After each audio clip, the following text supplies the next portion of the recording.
পুঙ্কু শাকের ভিতরে কচু দেওয়া ছিল, কচু। তো কচু গাছ বেরিয়ে গেছে, দেখো কচু গাছ। আর দেখাচ্ছি, দাঁড়াও,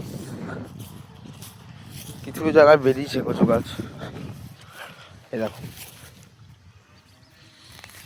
কচু গাছ বেরিয়ে গেছে।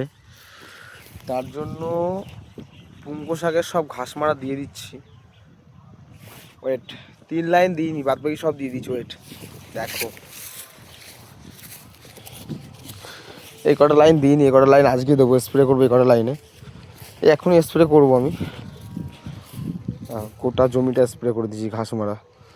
সব পুঙ্কু শাক, এগুলো সব পুঙ্কু শাক, সব মরে শেষ।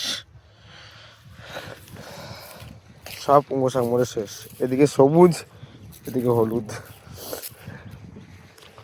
সব পুঙ্কু শাক এখনই মেরে দেবো, এখনই স্প্রে করবো। এখন আর কি কয়েকটি শাক তুলবো, তুলে গোটা জমিটা স্প্রে। সব শাক দেখেছো, শাক দেখো, ভরা শাক,